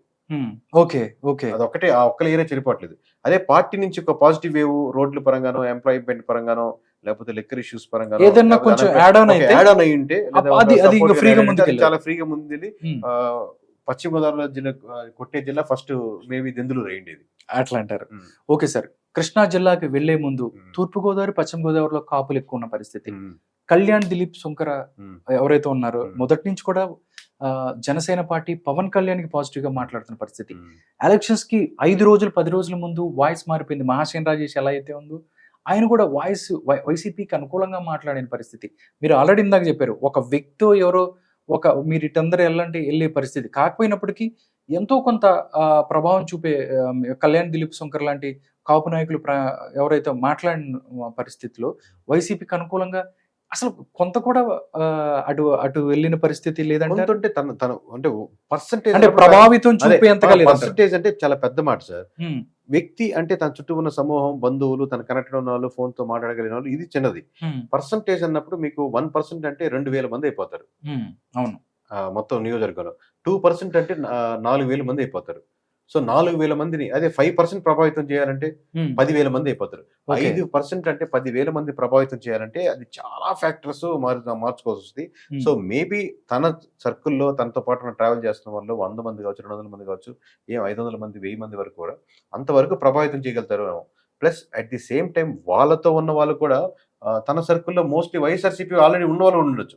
నేను మీతో ట్రావెల్ చేస్తుంటాను, మీతో పాటు కనెక్ట్ అయి ఉంటాను sir. That doesn't mean that మీరు చెప్పినట్టే ఓట్లు వేస్తానని కాదు. సో అది ఆ ఫ్యాక్టర్స్ కూడా కన్సిడర్ చేస్తే చాలా చాలా మైన్యూట్ ప్రభావం మాత్రమే ఉంటుంది అనుకుంటున్నాను. ఓకే సార్, కృష్ణా జిల్లాకి వెళ్దాం సార్. మొత్తం 16 స్థానాలు ఉంటాయి, ఒక్కటి కూడా వైసీపీ గెలవని పరిస్థితి. ఇక్కడ కూడా క్లీన్ స్వీప్. 13కి 13 టీడీపీ గెలుస్తుంది, 1కి 1 జనసేన, 2 పోటీ చేస్తే బీజేపీ 2 కూడా గెలుస్తున్న పరిస్థితి. నాకు మీరు చెప్పిన లెక్క ప్రకారం ఒక్కటి కూడా గెలవదు వైఎస్ఆర్ కాంగ్రెస్ పార్టీ. కొన్ని ఊర్లు ఉన్నాయి సార్, తిరువూరు ఒకటి, తిరువూరు, పామర్రు, రెండింటి మీద నాకు డౌట్ ఉంది, ప్రజలకు కూడా డౌట్ ఉంది. ఏం చెప్తారు? అది మాకు తిరువూరు, పామర్రు ఎలక్షన్స్ ముందు పక్కన పెట్టిన మాట వాస్తవం. తిరువూరు, పామర్రు ఖచ్చితంగా వైఎస్ఆర్ కాంగ్రెస్ పార్టీ ఎలక్షన్స్ ముందు వరకు టఫ్ ఫైట్ లో ఉన్నది తిరువూరు, పామర్రు. ఇప్పుడు రేపు పొద్దున మేము రాంగ్ అయినా లెట్స్ కృష్ణా జిల్లాలో క్లీన్ స్వీప్ అన్నాం, అంటే వైఎస్ఆర్ 16 నియోజకవర్గాల్లో ఎలా క్లీన్ స్వీప్ అవుద్ది? ఇప్పుడు అదే గుండెలు బాదుకుంటున్న పరిస్థితి వైసీపీ 16 వాళ్ళు. నియోజకవర్గాలు ఎలా క్లీన్ స్వీప్ అవుతుందండి? రేపు పొద్దున మేము మిస్టేక్ అయింది అనుకోండి, వాళ్ళ ఎక్స్పెక్టేషన్ ఏంది? 16 కాదు కదా, 8 అన్నా మేము కొట్టాలి కదండి. అంటే సాధ్యమైనంత వరకు కేకేని అక్కడ మిస్టేక్ చేయించాలనేది వాళ్ళ ప్రయత్నం. అది మిస్టేక్ ఇప్పుడు ఆల్రెడీ బాక్స్ లో ఉన్నాయి. ఇప్పుడు ఇప్పుడు ఉంది. ఇప్పుడు వీళ్ళు ఏం నేను చేసేది ఏం చెప్పినంత లేదు. మాత్రం మారేది లేదు, వాళ్ళు చెప్పినంత మాత్రం మారేది లేదు. ఎస్. ఆబ్వియస్ గా పోతే ఒకవేళ మీరు చెప్పినట్టు ఒక Hmm. నియోజకవర్గం ఫేవర్ గా వచ్చేమో, మేబీ కృష్ణా జిల్లాలో అరే 16 మీరు క్లీన్ స్వీప్ అన్నారు, ఒక నియోజకవర్గం కొట్టే కదా అని అదేం ఉండదు కదా. అవును అవును సార్. మేబీ 1 or 2% మేము ఓవరాల్ చేసిన ఫ్యాక్టర్. బట్ మన ఎలక్షన్స్ తర్వాత చేసినటువంటి పోస్ట్ పోల్లో Hmm. ఆ ఎడ్జ్లు అటువైపు మలుతున్నాయి కాబట్టి అటు వెళ్ళాం. అదే సేమ్ టైం మీకు ఆత్మకూర అవి ఉంచాం కదా, మీకు నెల్లూరు అవును అవును వచ్చిన సార్. అవును సార్. నెక్స్ట్ సార్, ఇది నందిగామ సంబంధించి కూడా టైట్ ఫైట్ ఉన్న పరిస్థితి. టైట్ ఫైట్ లేదు సార్, ఎప్పుడు లేదు, అప్పుడు లేదు, ఎప్పుడు లేదు. అవును. అయితే ఫేవరెట్ లేదు. కూటమికే ఫేవరెట్. ఎలక్షన్స్ ముందు మా దాంట్లో రాలేదు, ఎలక్షన్ తర్వాత కూడా లేదు. Okay sir. Next sir, Guntur జిల్లా సార్. గుంటూరు కూడా ఇక్కడ కూడా క్లీన్ స్వీప్ 17 స్థానాలు. అంటే నార్మల్ గా గుంటూరు కృష్ణా జిల్లాలకు సంబంధించి కమ్యూనిటీ పరంగా, అదే విధంగా రాజధాని ఇష్యూ ఉంది. సార్ కమ్యూనిటీ పరంగా అడ్వాంటేజ్ ఉంది, రాజధాని ఇష్యూ ఎక్స్ట్రా మీరు చెప్పినట్టు ఎక్స్ట్రా లేయర్ ఆడింది. ఓకే ఇందాక చెప్పుకున్నట్టు 1% ఆ 10% ఆల్రెడీ నెగిటివిటీ ఇస్తుంది. ఓకే ప్లస్ కమ్యూనిటీ పరంగా 2 అడ్వాంటేజ్లు. ఓకే అంటే విభిన్నంగా మామూలుగా ఒకప్పుడు మీకు అక్కడ 2 కమ్యూనిటీలు కొట్టుకున్నాయి, 2 కమ్యూనిటీ గొడవ అని మామూలు సహజంగా అందరికి తెలిసిన ఫ్యాక్టరీ. అవును. రక్త చరిత్ర చరిత్ర అని అలాంటి రక్త చరిత్రలో రకరకాల ఉన్న ఫ్యాక్టర్స్ ఇప్పుడు 2 ప్రధానమైనటువంటి క్యాస్ట్లు కలిసి పనిచేస్తే ఆబ్వియస్ గా రిజల్ట్స్ ఇది మాత్రం ఆ 2 మాత్రమే పనిచేస్తుంటే ఇలా ఉండేది కాదు. దాంతో పాటు రాజధాని ఎఫెక్ట్ ఇవన్నీ కూడా ఇవన్నీ యాడ్ అయినాయి కాబట్టి ఎక్స్ట్రా లేయర్లో అది కనెక్ట్ మిస్ అవుతుంది. పోనీ మీరు మిస్టేక్ అయితే ఏమవుతారు కేకర్ అంటే దాంట్లో ఒకటి దీంట్లో ఒకటి రావచ్చు అంతే. ఓకే. మరి అంత అసలు అది ఇంపాసిబుల్ కేసు. మనం ఓకే మీరు చెప్పినట్టు తిరువూరులో మిస్టేక్ అవ్వచ్చు, ఇంకో దగ్గర మిస్టేక్ అయినా, ఒక నియోజకవర్గం ఎక్కడైనా మిస్టేక్ అయి ఉండొచ్చు. Okay okay sir. అంటే నాకు గుంటూరు జిల్లాకి సంబంధించి ఏంటంటే మాచర్ల సార్, మాచర్లే. ఎందుకంటే 4 సార్లు వరుసగా గెలుస్తున్న వ్యక్తి, కనీసం అంటే ఎంతో కొంత ప్రభుత్వ వ్యతిరేకత ఉండి ఉండొచ్చు, బట్ ప్రభుత్వ వ్యతిరేకత భయం గుప్పెట్లో వెనక్కి వెళ్ళిపోయింది అని చెప్పిన పరిస్థితి. అక్కడ ఈవీఎం పగలగొట్టిన సందర్భాలు కానీ మిగతాయి కానీ అక్కడ ప్రజలు బయటకు వచ్చి వాళ్ళ యొక్క అభిప్రాయం చెప్పలేని పరిస్థితి ఉంటుంది అని అందరూ అనుకుంటున్న పరిస్థితి. బట్ అదందరినీ బ్రేక్ చేసి ప్రజలు బయటకు వచ్చారనుకోవచ్చా? ప్రజలు బయటకు వచ్చి ఎలక్షన్స్ చాలా సజావుగా జరిగేసారు, దాంట్లో డౌట్ లేదు. మీరు ఒక బూత్ దగ్గర అంటే దాదాపుగా మీరు 3,33,00,000 మంది. అవునండి అవునండి. టోటల్ ఓట్ బ్యాంకింగ్ ఇక్కడ 3,33,00,000 మంది, 3,33,00,000 మంది ఓట్లు వేసినప్పుడు 40,560 అంతమంది ఇన్ని బూతులుగా ఓట్లు వేసినప్పుడు ఒక్క 4 బూత్లో జరిగిందని మనం జూమ్ చేసి చూస్తాం. ఓకే. కానీ ఓవరాల్ గా చూస్తే మటుకు ఎలక్షన్ ఇంజనీరింగ్ చాలా పర్ఫెక్ట్ గా జరిగింది. ఎలక్షన్ కమిషన్ జరిపిన విధానం అద్భుతంగా జరిగింది. సెక్యూరిటీ విషయంలో ఎటువంటి ప్రాబ్లం లేదు. మీకు మాచర్ల కోడ్ చేస్తున్నారు కాబట్టి మీ దగ్గర ఒక టెక్స్ట్ బుక్ ఉందండి, మీరు ఎగ్జామ్ రాస్తున్నారు, మీరు దగ్గర టెక్స్ట్ బుక్ ప్రిపేర్ ఎగ్జామ్ రాస్తున్నారు. ఫస్ట్ టైం రాసినప్పుడు 90 వచ్చాయి, సెకండ్ టైం రాసినప్పుడు 90 వచ్చాయి, థర్డ్ టైం రాసినప్పుడు 90 వచ్చాయి. అదే టెక్స్ట్ బుక్ ని 4th టైం రాస్తే ఎంత వస్తుంది? ఎక్కువ పైన 90 తగ్గలేదు, తర్వాత కూడా 90 తగ్గదు కదా. కానీ ఎలక్షన్స్ పర్స్పెక్టివ్ వచ్చేసరికి అలా ఉండదు. ఒకసారి పోటీ చేస్తే గెలిచారు, 2 సార్లు పోటీ అంటే ఎలక్షన్ ప్రతిసారి ప్యాటర్న్ మారిపోతూ ఉంటుంది. అంటే మీకు ఆంధ్రప్రదేశ్ విడిపోయింది, అప్పుడు ఎలక్షన్ ఒక రకంగా జరిగింది. లేకపోతే రెండోసారి జగన్మోహన్ రెడ్డికి ఇద్దాం అనుకున్నారు, లేకపోతే ఇటు నుంచి యాడ్ అయింది అనుకోండి, అప్పుడు ఎలక్షన్స్ ఒక రకంగా జరిగినాయి. ఇప్పుడు కమ్యూనిటీస్ 2 పరంగా బలంగా కలుస్తున్నాయి. అట్లా అట్ ది సేమ్ టైం మీకు సిట్టింగ్ గవర్నమెంట్ మీద వ్యతిరేకత యాడ్ అయింది. దాంతో తోడుగా మామూలుగా మీతో పాటు వ్యతిరేకత కూడా యాడ్ అయింది అనుకోండి. అవును. ఇప్పుడు మీకు ఇందాక ఇక్కడ లేని ఫ్యాక్టర్ ఒకటి యాడ్ అయింది. ఓకే. ఆయన మీద వ్యతిరేకత యాడ్ అయింది కొంచెం 1% 2% ఇంత ముందుతో పోలిస్తే. మీకు రాజధాని ఎఫెక్ట్ యాడ్ అయింది. ఆల్రెడీ ఇక్కడ నుంచి ఓట్ బ్యాంక్ అక్కడ షిఫ్ట్ అవుతుంది. ప్లస్ 2 బలమైన కమ్యూనిటీస్ మామూలుగా యాడ్ అవుతున్నాయి. మీకు దానికి తోడుగా ఇంకొక ఇష్యూ ఒక బూత్ లో జరిగేసరికి నియోజకవర్గంలో బాగా చర్చాంశం అయింది. అవును సార్. ఆ తర్వాత ఈ మిగిలిన ఓట్ బ్యాంకింగ్ మీద దాని ఎఫెక్ట్ పడుతుంది. అవును సార్. పెద్దకూరపాడు సార్, పెద్దకూరపాడు ఎంతో కొంత తెలుగుదేశం సంబంధించి కొంచెం డిఫరెంట్, ఎందుకంటే టైట్ లోనే ఉందనుకోవచ్చు కదా. టైట్ ఫైట్ కాదు మామూలుగా, ఇప్పుడైతే మనం కన్ఫర్మ్ సీట్ చెప్పాం కదా, పెద్దకూరపాడు మీద ఇప్పుడు ప్రస్తుతానికి అయితే డౌట్ లేదు. Okay sir. నెక్స్ట్ ఇంకోటి ఏంటంటే ప్రకాశం జిల్లా సార్. ప్రకాశం జిల్లాలో 12లో 1 గెలుస్తుంది. వైఎస్ఆర్ కాంగ్రెస్ పార్టీ 12 పోటీ చేస్తే 1 గెలుస్తున్న పరిస్థితి. 11 టీడీపీ గెలిస్తే 11 సార్. అంటే నాది ఒకటే ఎర్రగొండపాలెం. మీరు అంతకు ముందు మిగతా స్థానాలు ఏదైతే ఉన్నాయో అక్కడ గెలిచిన పరిస్థితుల్లో కూటమి ప్రభావం వల్లే, కూటమి కలిసి ఉండటం వల్లే గెలిచిన పరిస్థితి ఉంది అని చెప్పారు. ఎర్రగొండపాలెంలో కూడా కూటమి కలిసి పనిచేసింది. బట్ ఎర్రగొండపాలెంలో ప్రత్యేక పరిస్థితులు ఏమైనా ఉన్నాయంటే ఎందుకు అక్కడ వైసీపీ గెలుస్తుంది అంటే ఏం చెప్తారు?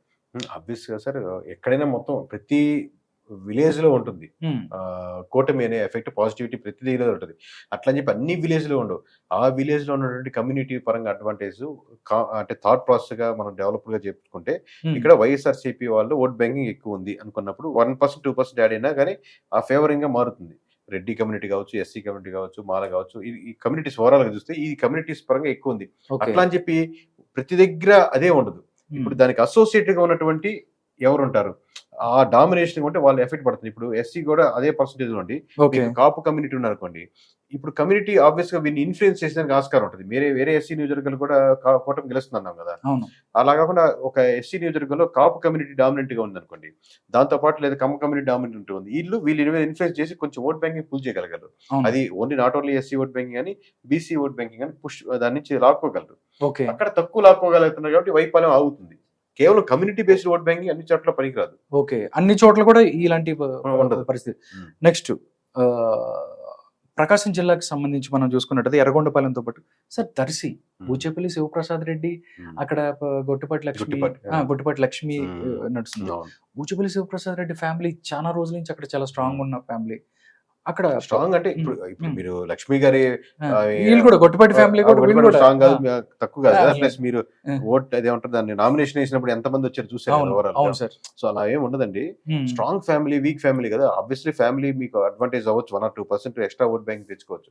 ఓకే, మీకు ప్రతి నియోజకవర్గంలో ప్రతి జిల్లాలో గంటాపదంగా చెప్పేది, పార్టీ ఒక 10% ఓట్ బ్యాంకింగ్ కోల్పోతుంటే వ్యక్తి మీరు చెప్పినట్టు మంచి ఫ్యామిలీ నుంచి 1 or 2%, 3% తెచ్చుకోగలిగితే అవతల పర్సన్ కూడా 1 or 2% తెచ్చుకునే క్యాండిడేట్గా, గొట్టిపాటి లక్ష్మి గారు కూడా 1 or 2% తెచ్చుకునే క్యాండిడేటే కదా. వాళ్ళు డాక్టర్స్ లేదా రకరకాల ఉన్న వాళ్ళు ఉన్నారు కదా.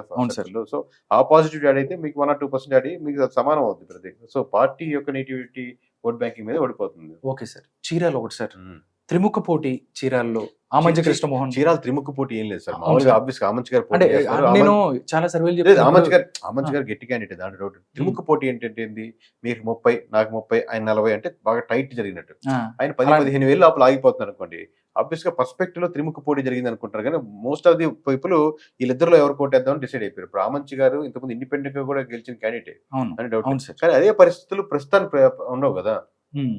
ఓకే సార్, ప్రకాశం వెళ్ళిపోయింది. నెల్లూరు సార్, నెల్లూరుకు సంబంధించి మనం చూసుకున్నట్టయితే 10లో 2 స్థానాలు మాత్రమే గెలుస్తున్న పరిస్థితి. ఇక్కడ చూస్తే టీడీపీ 10లో 8 గెలుస్తుంది.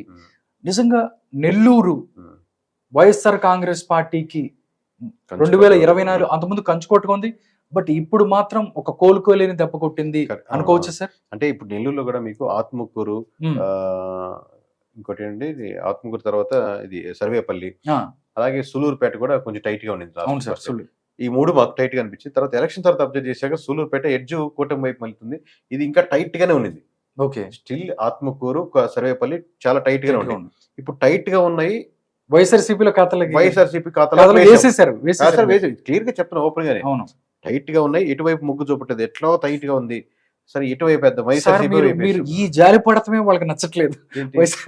జాలి పడటం కదా సార్, మామూలుగా ఫేవర్ యూజర్ గా అంటే జాలి పడితే కొన్నిసార్లు కూటమి వైపు వేసిన కూడా ఉంటాయి. ఎట్లా కాదు, ఫేవరింగ్ టు ఆ నియోజకవర్గాలు, ఆ లేయర్స్ కానీ మనం వేసినటువంటి ఓట్ బ్యాంకింగ్ కానీ ప్యాటర్న్ కానీ మనకు వస్తున్న శాంప్లింగ్స్ కానీ కొంచెం వైఎస్ఆర్సీపీ వైపు మళ్ళీ దానికి ఆస్కారం ఉంది అనిపించేటప్పుడు నెంబర్స్ సమానంగా ఉన్నా స్టిల్ ఆ ప్యాటర్న్ బట్టి వైఎస్ఆర్సీపీ వైపు వేసాం.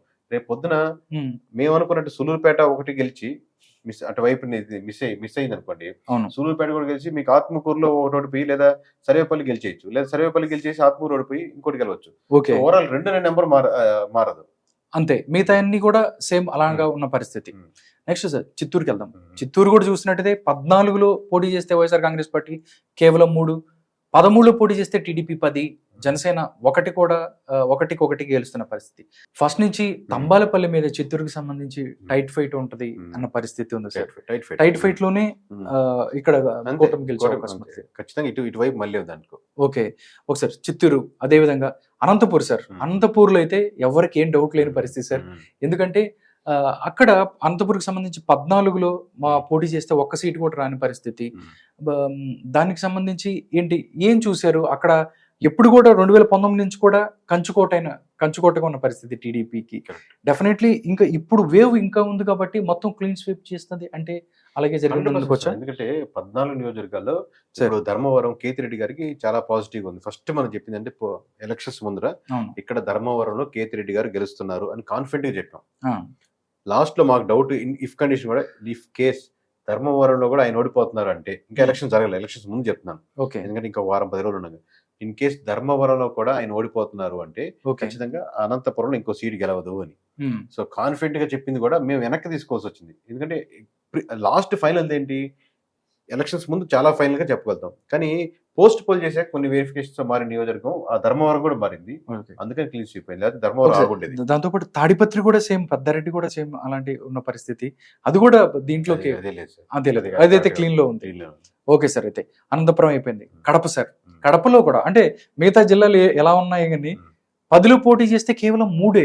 కడప కంచుకోట అంటారు, వైఎస్ఆర్ జగన్ అన్న పరిస్థితి అవును, ఉంటుంది, ఇప్పటికీ ఉంటుంది. ఉంటుంది. మీకు ఓవరాల్ గా చూసుకుంటే ఉమ్, కడప కర్నూలు రేపు ఓట్ పర్సెంటేజ్ చూసుకోండి, ఓకే. 40% బాగా గుర్తు పెట్టుకోండి, ఓకే. 40% క్రాస్ చేసే జిల్లా కడప కర్నూలు తప్ప ఇంకోటి క్రాస్ చేయదు. ఓకే. కడప కర్నూలు వైఎస్ఆర్ కాంగ్రెస్ పార్టీ. వైఎస్ఆర్ కాంగ్రెస్ పార్టీకి 40% క్రాస్ చేస్తుంది అనమాట అది. ఓకే. మీకంటే మొత్తం మీద లాస్ట్ టైం గుర్తుందా, టీడీపీకి వైఎస్ఆర్సీపీకి ఓట్ బ్యాంక్ డిఫరెన్స్ 10%, అవును. అంటే 23 గెలిపింది. ఇప్పుడు మీరు ఒక జిల్లానే మీరు రాష్ట్రంగా మీరు పరిగణించి చూసారనుకోండి, ఓన్లీ కడప జిల్లానే రాష్ట్రం అనుకుంటే దాంట్లో 10% డిఫరెన్స్ ఉంది కాబట్టి ఈ సీట్కి వెళ్ళిపోతుంది. మీకు పర్సంటేజ్ ఆఫ్ ఓట్ బ్యాంక్ అర్థం చేసుకోండి. Plus okay. అది కాకుండా అక్కడ జరిగిన ఇష్యూస్ కానీ దాని మీద హ్యూజ్ ఇంపాక్ట్ షర్మిల గారు తిరగడం కానీ, వాళ్ళ సిస్టర్ తిరగడం కానీ, దాని మీద ఆబ్వియస్లీ వాళ్ళు పుల్ చేసిన ఏ ఓట్ బ్యాంకింగ్ ప్రతి ఒక్కటి వైఎస్ఆర్సీపీ నుంచి పుల్ చేసిన ఓట్ బ్యాంకింగ్. ఉమ్.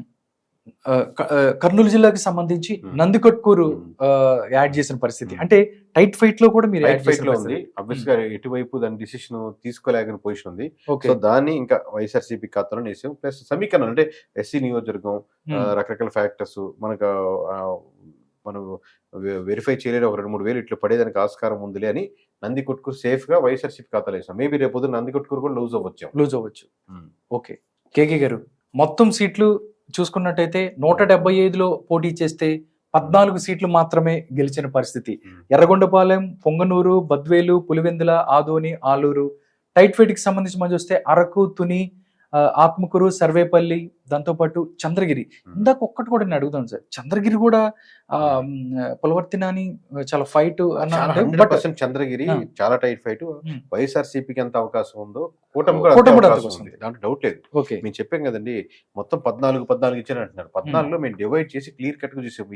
ఈ 6లో ఈ 8 టైట్ ఫైట్ లో ఉన్నాయి, 6 ఉన్నాయి. సో ఈ టైట్ ఫైట్ లో అక్కడున్న సమీకరణాలు, అక్కడున్నటువంటి ఫ్యాక్టర్ మీద వైఎస్ఆర్సీపీకి నుంచి అది టీడీపీ కూటమి నుంచి వైఎస్ఆర్సీపీ ఖాతాలు వేస్తున్నాం.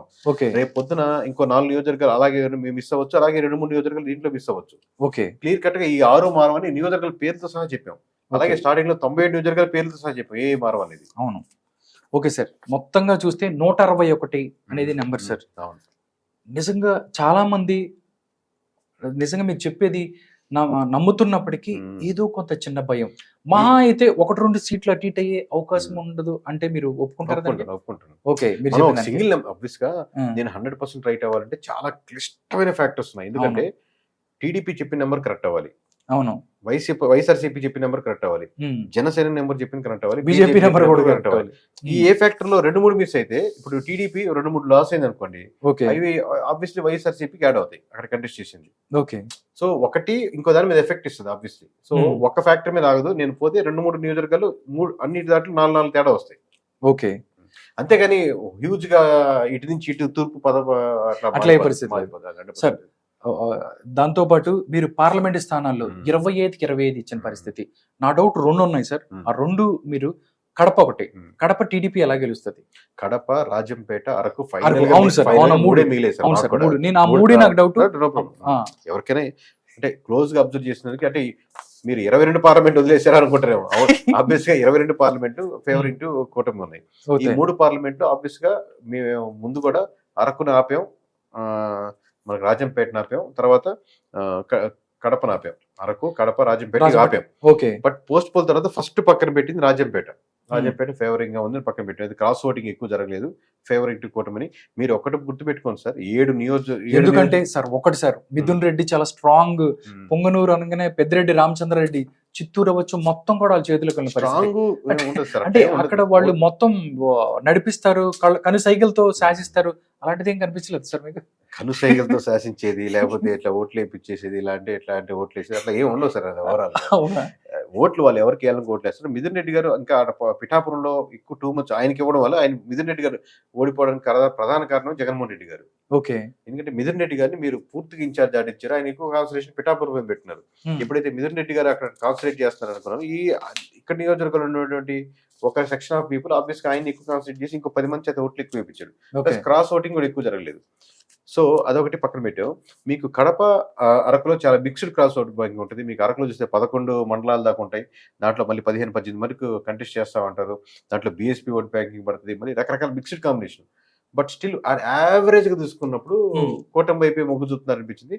కడప వరకు మీరు అడిగారు కాబట్టి ఏముందో వైఎస్ఆర్సీపీ ఓటేసిన అసెంబ్లీకి పార్లమెంట్ కి వచ్చేసరికి క్రాస్ ఓటింగ్ చాలా పడింది. ఓకే, అక్కడ కేంద్ర నియోజకవర్గాల్లో.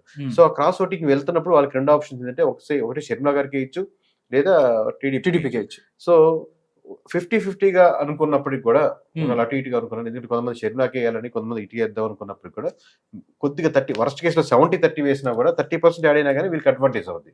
ఎందుకంటే షర్మిలా గారు ఆల్రెడీ ఆమెకి పడే సొంత ఓట్ బ్యాంకింగ్ కూడా వైఎస్ఆర్సీపీ ఓట్ బ్యాంకింగ్. అవును, పార్లమెంట్ బట్టి షర్మిలాకి వేయాలి అనుకున్న ఓట్ బ్యాంకింగ్. ఓకే, కడపలో వివేకానంద రెడ్డి హత్య ప్రభావం డెఫినెట్ గా 2024 ఎలక్షన్స్ మీద పడింది. ఎలక్షన్స్ మీద అంటే కడప ఒక్కదాని మీద, కడప మీద మిగతా అన్ని చోట్ల రిఫ్లెక్ట్ అవుతుంది కదా, కడప ఒక చోట్ల మీద పడింది. Okay sir, okay sir, final sir, final గా చెప్తున్నాను, రేపు 24 గంటల్లో ఏదైతే మీరు రిజల్ట్ రాబోతుంది దానికి సంబంధించి రిజల్ట్ డే, ఇక రేపటి నుంచి ఎవరైతే డెఫినెట్లీ మీరు అనుకున్నది వస్తుంది అని నాకు అనిపిస్తుంది. ఎందుకంటే మీరు చెప్పిన దానికి 1-2 అటు ఇటు అయినా కానీ, బట్ కేకే అనే వ్యక్తి 2024 ఎలక్షన్స్ లో సర్వేస్ కి సంబంధించి చాలా ముందుకెళ్తాడు, కరెక్ట్ గా చెప్తాడన్న పరిస్థితి. చాలా మంది మీ దగ్గరికి వచ్చే అవకాశం ఉంటుంది. నెక్స్ట్ ఎవరైనా ఎలక్షన్ దానికి మాకు చెయ్యాలి ఇలా, మీరు ఫస్ట్ ఒక మాట చెప్పింది ఏంటంటే, నేను అభ్యర్థులకే చేస్తాను, ఏ పార్టీకి చేయనని పరిస్థితి. అంటే నా డౌట్ ఒకటి సార్, నా డౌట్ ఒక లేమెన్ వచ్చి, లేకపోతే ఒక వ్యక్తి ఎవరన్నా వచ్చి ఒక చోట నేను ఇక్కడ పోటీ చేస్తాను అంటే మీరు వాళ్ళకి వర్క్ చేస్తారా? అంటే నేను అన్నాను ఒకటి సార్, ఒక మనిషి ఎంతో కొంత ఇమేజ్ ఉండాలి, దాంతో పాటు మంచితనం ఒకటెవరు ఉండాలి. అలాగా ఏమి తెలియని ఒక వ్యక్తిని, లేకపోతే ఒక సర్వే సంస్థలు ఆయన్ని గెలిపించేదాకా తీసుకెళ్తుందా ఎలా? అంటే మనం మీరు అదే 100% వర్క్ చేస్తాను. ఇప్పుడు మీరు వచ్చారు ఇండిపెండెంట్ గా, మీరు పోటీ చేస్తాను అనుకుంటున్నాను, రకరకాల ఫ్యాక్టర్స్ ఉన్నాయి సార్. నేను ఈ ఒక నియోజకవర్గంలో చేయాలనుకుంటున్నాను, ఏంటి సార్? నేను ఆబ్వియస్ గా ఇప్పుడు నేను పనిచేయడం అంటే నేను ఒక్కనే కదా సార్, టీం పనిచేయడం కదా. సో మీరు డే 1 ఒక అసెస్మెంట్ ఇస్తాం, మీరు ఈ రేంజ్ లో వెళ్ళొచ్చు ఇలా చేసుకుంటే, లేదు మీరు 1% 10% వెళ్ళొచ్చు. 10% తీసుకొని మీరు ఒక లోకల్ గా నాయకుడిగా ఎదిగి, లేదా ఇంకొక పార్టీలో జాయిన్ అయ్యేదానికి ఆప్షన్ ఉంటుంది, లేదా పార్టీలో ఎత్తుకొని వచ్చే పొజిషన్ ఉండొచ్చు, లేదా మీ స్టేచర్, మీ కాన్సెప్ట్సే వేరేగా ఉన్నాయి అనుకోండి, మీరు ఆ స్ట్రక్చర్ మీకు ఎలా ఉందని బట్టి ఇస్తాం. కానీ ఓవరాల్ గా ఆ రోజే డే 1 చెప్పాం కదా ఎస్ఆర్ నో అనేది. ఓకే సార్, ఎవరన్నా సరిగ్గా అంటే వాళ్ళు మీకు నచ్చలేదు, నేను ఉన్నాను సార్, నేను ఏదో కొన్ని చెడ్డ పనులు చేశాను, అలాంటి వ్యక్తులు మీ దగ్గరకు వచ్చినప్పుడు లేదండి నేను చేయనని చెప్తారా నిజాయితీగా? లేదన్నా లేకపోతే ఏదో సోషల్ చాలా మంది ఉన్నారు, నేను గెలిపిస్తాము, social media promotions whatever it is, మిమ్మల్ని జీరోలో దాన్ని ఒక్కసారి తీసుకెళ్లి 70% తీసుకెళ్తాను. చాలా మంది సర్వేల సంస్థలతో చాలా మంది చేస్తున్న పని అది. అలాంటి సిచ్యువేషన్ కేకేకి ఎదురైతే ఏ విధంగా ముందుకెళ్తాడు అంటే ఏం చెప్తారు? అంటే డిపెండ్స్ సార్, నిజంగా అందరూ ఆ క్యాండిడేట్లు అలాగే ఉన్నారు, అందరూ ఆ నియోజకవర్గంలో కంటెస్ట్ చేసేవాళ్ళు అనుకోండి, అప్పుడు మీరు ఇచ్చేది లేదు, దీన్ని కంటెస్ట్ చేసేవాడు రైట్ క్యాండిడేట్ ఉన్నాడు, ఇప్పుడు నేను ఇతనికి సపోర్ట్ చేయడం వల్ల తన మీకు ఎఫెక్ట్ పడుతుంది, ఓకే తను ఓడిపోతాడు, ఇప్పుడు నేను ఖచ్చితంగా మనకు అర్థం అవుతుంది, మనం యాడ్ అవ్వడం 2-3% యాడ్ చేయగలం, ఓవరాల్ గా తను మార్చగలం. కానీ దానివల్ల అవతల వ్యక్తి నిజాయితీగా ఉండేవాడు ఓడిపోతాడు అన్నప్పుడు నేను ఇక్కడి నుంచి డ్రాప్ అవుతాను, డెఫినెట్లీ డ్రాప్ అవుతాను. ఓకే సార్, అంటే సర్వే సంస్థలు ఒక అభ్యర్థి యొక్క గ్రాఫ్ ని ఎంత % వరకు పెంచే అవకాశం ఉందంటే 2-3% అయినా, లేకపోతే హ్యూజ్ గా మొత్తం ఎలా ఉన్నదాన్ని ఇలా తిప్పేస్తాను? 100% కుదరదు సార్. ఏ సర్వే కంపెనీ ఏమి చేయలేదు. మీరు ఆల్రెడీ లీడర్షిప్ మారాలనుకుని అనుకోండి, మీకు మేము ఎంతో కొంత గైడ్ చేయగలం, చిన్న విషయాల నుంచి పెద్ద విషయాలు గైడ్ చేయగలం. మీరు ప్రెజెంట్ చేసే విధానాన్ని, ప్రొడక్ట్ మార్చుదాం. అంటే బిర్యానీ మీరే పైన గార్నిషింగ్ ఎట్లా సర్వ్ చేస్తారనేది మేము మార్చగలుగుతాం. ఓకే కోర్ మీదే ఉంటుంది. ఉమ్, కానీ ఎలా ప్రజెంట్ చేయాలి, ఎలా ముందుకెళ్ళాలి, ఎలా డేటా ఉండాలి, ఎలా మాట్లాడాలి, ఎలా కూర్చోవాలి, ఎలా సబ్జెక్ట్ మీద మీకు ఇన్ఫర్మేషన్ తెచ్చుకోవాలి, ఎలాంటి ఇన్ఫర్మేషన్ మీరు స్టడీ చేయాలి, ఇలా నెంబర్ ఆఫ్ ఫ్యాక్టర్స్ మీద మీకు గైడ్ చేయగలుగుతాం. ఒకటే సార్, అందరూ లాస్ట్ ఒకే ఒక క్వశ్చన్ అడిగి క్లోజ్ చేస్తాను. ఉమ్, కేకే ఉమ్, పీకే అవ్వాలనుకుంటున్నారా? ప్రశాంత్ కిషోర్ అవ్వాలనుకున్నాడా ఆంధ్రప్రదేశ్ లో? అంటే సర్వేకి సంబంధించి చాలా మంది ఉన్నప్పటికీ ఒక నిజమైన తెలుగోళ్ళ ఒక ఒక ఒక సర్వే, ఒక గట్స్ ఉన్న సర్వే సంస్థ ఏది లేని చాలా మంది అనుకుంటున్న పరిస్థితిలో ఆ టైంలో కేకే వచ్చాడు. అంటే నేను అది కరెక్ట్ కదా సార్, అంటే కంపారిజన్ ఆయనలో కొన్ని చాలా పాజిటివ్ క్వాలిటీస్ ఉంటాయి. ఎందుకంటే కామన్ మ్యాన్ నుంచి మొదలుపెట్టి ఉమ్, ఒక దేశంలో అన్ని రాజకీయ పార్టీలకు సర్వే అంటే నాట్ ఓన్లీ సర్వే, వాళ్ళు స్ట్రాటజిస్ట్ గా ఉండి ఉమ్, వాళ్ళు గైడ్ చేసే విధానం అంటే మామూలు విషయం కాదు. దాంట్లో నెగిటివిటీస్ మనం హైలైట్ అవ్వచ్చు. బట్ నాకు వ్యక్తిగతంగా ఎక్కువ ఆనందాన్ని ఇచ్చేది అంటే సమాజంలో ఏదైనా మార్పుల కోసం వెళ్ళే నాయకులు లేకపోతే లీడర్స్ ఉంటారు కదండి, ఉమ్, లేదా అలాంటి పార్టీలు కానీ ఎవరైనా కానీ అలాంటి వాళ్ళకి ఏదైనా హెల్ప్ చేసి వర్క్ చేసి దాంట్లో ఏదైనా చేంజెస్ వచ్చాయి రేపు పొద్దున 20 సంవత్సరాల తర్వాత ఏం చేంజెస్ వచ్చారు ఇండియాలో అంటే దాంట్లో కూడా మనం ఏదో ఒక భాగస్వామి ఎంతో కొంత చిన్న ఐడియా part. నాదే అని మన లోపల హ్యాపీగా ఫీల్ ఉమ్, ఇతను మన వాళ్ళు గెలిచాడు లోపల ఎవరికి చెప్పకపోయినా మనకు తెలిస్తే అది మోర్ హ్యాపీనెస్. అంటే ఫ్యూచర్ నెక్స్ట్ జనరేషన్ ఇంకా మున్సిపాలిటీ ఇష్యూస్, ఇంకా రోడ్డు సమస్యలు, ఇంకా ఎక్కడికి లంచాలు, కరప్షన్లు, ఇలాంటి ఫ్యాక్టర్స్ చూసినప్పుడే చిరాకుగా ఉంటుంది. అలాంటి వాటిలో ఏదైనా మార్పుల కోసం చేసే వాళ్ళకి లేదా చేయాలనుకునే పార్టీలకి, వ్యక్తులకి నేను మద్దతుగా నిలబడాలి, ఫ్యూచర్ అలా ఉండాలని కోరుకుంటాను. ఒకసారి ఆంధ్రప్రదేశ్ రాజకీయాలు చూసుకున్నట్టయితే మిగతా క్యాస్టిజం ఎక్కువ ఉన్న పరిస్థితి. టోటల్ గా ఆంధ్రప్రదేశ్ వచ్చే మిగతా వాళ్ళకి ఎక్కడైనా రాజకీయ నాయకులకి మీరు ఏం చెప్పాలి అంటే, ప్రజల్లో మీరు వెళ్తుంటే వాళ్ళ అభిప్రాయాలు చెప్తుంటారు పాలిటిక్స్ కి సంబంధించి. కరెక్ట్. ఇలాంటి నాయకుడు కావాలి అంటే వాళ్ళ ప్రజల తరపున మీరేం చెప్పాలనుకుంటున్నారు? అంటే ప్రజల తరపున ఇప్పుడు ఇది నాట్ ఓన్లీ ఈ ఎలక్షన్స్ కాదండి, గడిచిన 10 ఎలక్షన్స్ అంటే 10 సంవత్సరాలుగా అబ్జర్వ్ చేసింది క్లోజ్గా, అంటే మొత్తం డేటాని అబ్జర్వ్ చేసిన విధానంగా ఏం చెప్తున్నానంటే కంపల్సరీ కాన్ఫిడెంట్గా నేను చెప్పగలిగేది, ప్రజలు ఎక్స్పెక్ట్ చేసేది నాట్ ఓన్లీ ఫ్రీ స్కీమ్స్ కొంతమంది ఖచ్చితంగా అవసరమే. వాళ్ళ దినచర్య రోజు బతకాలంటే ఊర్లో ముసలి వాళ్ళు 2 ఉన్నారు, వాళ్ళకి పిల్లలు లేరు, పిల్లలు చూసుకోవట్లేదు, ఖచ్చితంగా వాళ్ళకి పెన్షన్ అవసరమే. లేకపోతే మీరు ఇచ్చేటువంటి ఆసరా ప్రతి ఒక్కటి ఏదైనా పథకాలు అవసరమే. బట్ మోస్ట్ ఆఫ్ దెమ్ దానికంటే కూడా మంచి స్కూల్స్, మంచి హాస్పిటల్స్ లోకల్గా అవైలబిలిటీ ఉండి వాళ్ళు ఏదైనా డిగ్రీయో బీటెక్కో చేస్తే ఎక్కడికో వేరే దగ్గరికి పని చేయకుండా ఆ మండలంలోనే చిన్న జాబ్స్ క్రియేట్ చేయగలిగితే, లోకల్గా ఉపాధి మీరు క్రియేట్ చేయగలిగితే, ప్రతి ఒక్కరు హైదరాబాద్కి వెళ్ళి బెంగళూరుకి వెళ్ళి జాబ్ చేయాల్సి అక్కడ రెంట్లు కట్టుకొని చివరికి వచ్చే శాలరీలు ఏం మిగలక ఎంత సంపాదించారు ఈ 10 ఏళ్ళు అంటే 10 ఏళ్ళు నేను వయసు సంపాదించాను, 10 ఏళ్ళ వయసు పెరిగింది అనుకునేట్టు కాకుండా ఎంతో కొంత అక్కడ పెరిగేటానికి వాతావరణం క్రియేట్ చేయగలిగితే, ఇలాంటివి ఎక్స్పెక్ట్ చేస్తున్నారు. ఎక్కడికైనా పని అవుతే గవర్నమెంట్ పనికి కరప్షన్ లేని గవర్నమెంట్ ఎక్స్పెక్ట్ చేస్తున్నారు. అంటే ప్రతిదానికి డబ్బులు ఇస్తే కానీ పని అవుద్ది, ఇట్లాంటివి ఎక్స్పెక్ట్ చేస్తున్నారు అనమాట. ఇవి ఎక్స్పెక్ట్ చేస్తే మీరు ఆబ్వియస్గా 5 ఏళ్ళు ఏంటి, 10 ఏళ్ళు ఏంటి, 20 ఏళ్ళైనా మీరే అవుతారు. లేదా ఇలాంటి మార్పులు తెచ్చేదానికి నాయకులుగా మీరు ముందుకు వస్తే అలాంటి సమాజం సిద్ధంగా ఉంది. అఫ్కోర్స్ దానికి ప్రెజెంటేషన్ ఎలా ఉండాలని చెప్పి రకరకాల ఫ్యాక్టర్స్ ఉంటాయి. సో ఓవరాల్ కన్సాలిడేట్ ఏంటంటే ప్రజలు మార్పు కోరుకుంటున్నారు. పార్టీలు మార్పు ఒక్కటే కాదు, వ్యవస్థల్లో మార్పులు కోరుకుంటున్నారు, విధానాల్లో మార్పు కోరుకుంటున్నారు. అవి మీరు చేస్తారని, మీరు కూడా ఇలా ముందుకు వస్తారని కోరుకుంటూ సైనింగ్ ఆఫ్, మీ KK. Thank you so much KK గారు. 24 అవర్స్లో మీరు చెప్పిన నంబరు రాబోతుంది. మీ దగ్గర నుంచి ఎంతో మంది నాయకులు, మంచి నాయకులు బయటికి రావాలి, ప్రజలకు ఉపయోగం జరగాలి, అదేవిధంగా ఆంధ్రప్రదేశ్కి మంచి జరగాలని కోరుకుంటున్నాను. థ్యాంక్స్.